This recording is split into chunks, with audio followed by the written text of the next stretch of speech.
Hey guys, this is Judy from Patterns for Pirates, and I'm going to walk you through the thumb holes that we have on our go-to jacket. There is 3 pieces. This is the main thumb hole piece, which I have already pressed in half lengthwise, like the instructions have you do. This is the bottom thumb hole piece. Sewing up a size large today, and again I have already pressed that in half lengthwise. And here's the top thumb hole piece that I have pressed lengthwise. First you're going to start with this little one, the top one, and you're going to fold it right sides together using a French terry, so you can see those loops on the wrong side. So just like you pressed, you're going to fold it lengthwise. You're just going to fold it the opposite where it's right sides together. You can see I'm taking a 1/2 inch seam allowing my serger to trim off a 1/4 inch. Now you're going to turn that little piece, which should now be, when folded, about 1 inch. It's like a little tube now.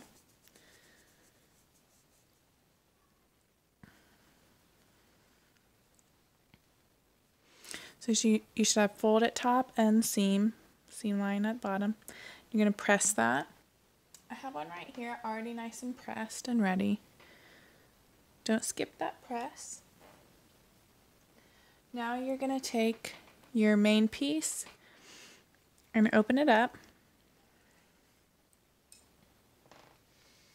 You're going to use this crease as a guide. So the top of your small piece, your top piece, is going to fit flush to your crease. So you want the top fold to be flush with the fold on the main piece.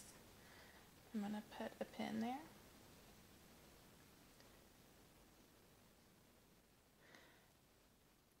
And I'm going to throw another pin over here just so I can hold it up for you guys without it flopping down. So again, the top of the fold should be flush with the crease. And then your bottom piece, which you have folded wrong sides together and pressed, is going to align on the side, and you're going to align the bottom and the side raw edges. So I'm going to throw a pin in the bottom and then 1 or 2 pins along the side seam. And you'll see that your top and your bottom overlap.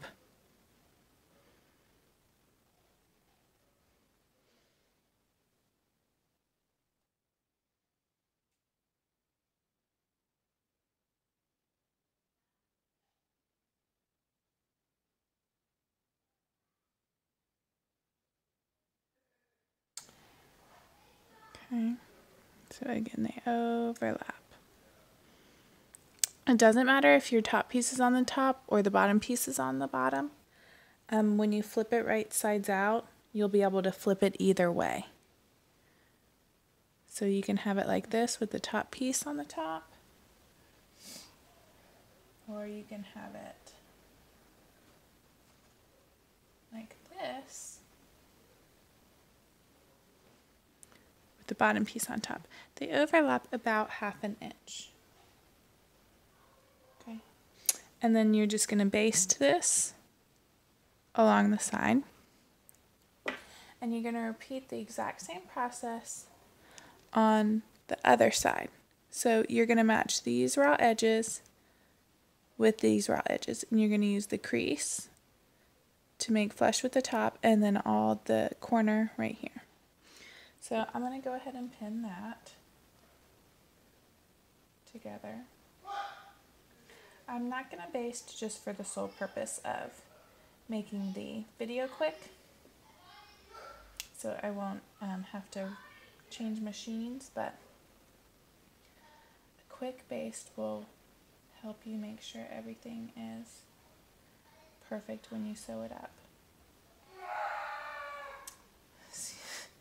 Excuse my boys. I didn't tell them I was doing a video.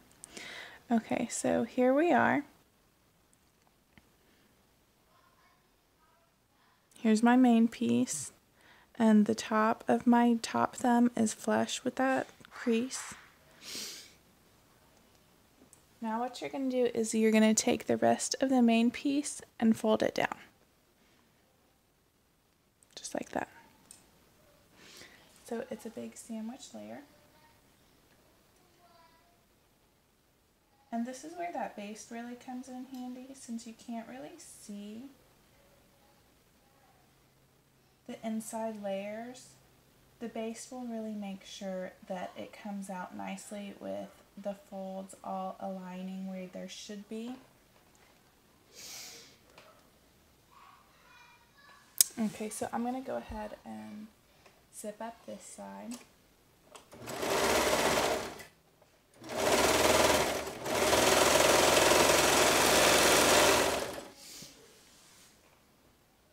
And now we'll do the same on the other side. That main piece is much larger, so you're going to have to kind of shake it. Okay, again, I'm going to take this and just fold it over. Make it sandwich those smaller pieces. So now I have from top to bottom my main piece, one layer of the main piece.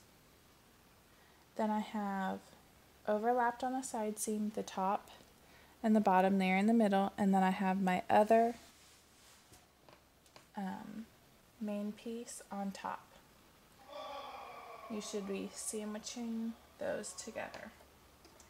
And I'm going to zip up the side.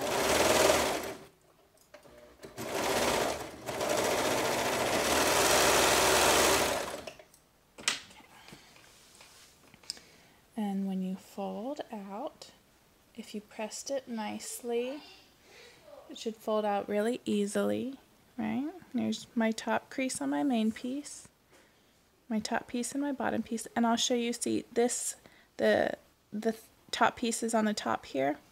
If I just flip my cuff, now it's on the bottom. And you see mine didn't align perfectly.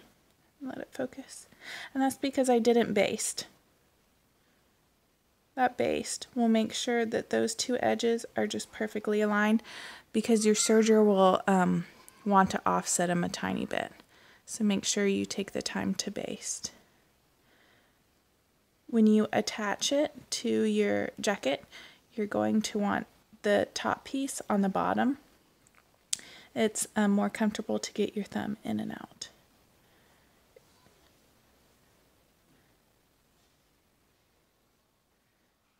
And that way, since they overlap, you can wear it down and it doesn't gape open. So again, when you're attaching to your sleeve, you'll treat this as the right side. So you'll attach this right side to the right side of your sleeve, so that when you slip your thumb in, you can easily get it in and out of that overlap.